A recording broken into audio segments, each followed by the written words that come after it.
আসসালামু আলাইকুম। সবসময় তরুণরাই সব কিছুতে এগিয়ে আসে। যেমন ১৯৭১ সালে এই তরুণ প্রজন্ম অর্থাৎ ছাত্র এবং সাধারণ মানুষ যারা ইয়াং, যাদের বয়স ৩০-এর নিচে, তারাই কিন্তু প্রথম যুদ্ধে ঝাঁপিয়ে পড়েছে এবং যুদ্ধ ৯ মাস কন্টিনিউ করে দেশকে স্বাধীন করেছে।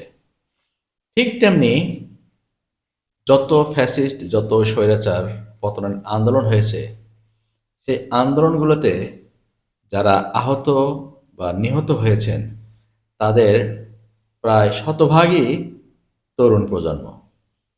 সুতরাং তরুণদের দ্বারাই সম্ভব পরিবর্তনের। এই ২৪-এর গণ অভ্যুত্থানে আপনি লক্ষ্য করে দেখবেন যে যারা আহত বা নিহত হয়েছে, তাদের সবার বয়স কিন্তু ২৫-এর নিচে।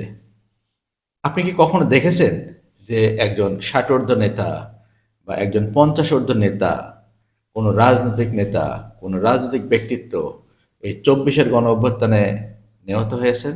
না। সুতরাং যারা সিনিয়র রাজনৈতিক নেতৃত্ব দেয় বা নেতৃবৃন্দ যারা সিনিয়র, ধরেই নেবেন তারা দেশের জন্য বা কোনো অপরাধকে মোকাবেলার জন্য নিজের জীবন দিবে না। তারা শুধু ভোগ করবে কিন্তু ত্যাগ করবে না। এই মেন্টালিটি থেকেই আপনি শিক্ষা নেবেন যে এই সিনিয়র নেতারা যা বলবে তার বিপরীতে চলবেন।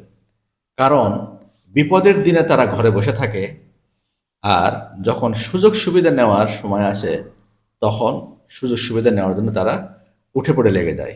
এবং সাম্প্রতিক সময়ে আপনি এরকম অনেক সিনিয়র নেতাদেরকে দেখবেন যে ৫ই আগস্টের আগে যারা ঘরের মধ্যে লুকিয়ে ছিল, ৫ই আগস্টকে যারা অবান্তর বলেছে, ৫ই আগস্টকে যারা ছাত্রদের আন্দোলন বলেছে, তারা কিন্তু ৫ই আগস্টের পরে যখন অনুকূল পরিবেশ সৃষ্টি হয়েছে, তারা ঘর থেকে বেরিয়ে এসে পুরো ক্রেডিটটাই তারা নেয়ার অপচেষ্টা চালাচ্ছে। সুতরাং এই সমস্ত ধান্দাবাজ নেতাদের থেকে সাবধান থাকবেন। তরুণ প্রজন্ম আপনারা যারা আছেন, তারা ঐক্যবদ্ধ থাকবেন এবং দেশের কল্যাণে ঝাঁপিয়ে পড়বেন।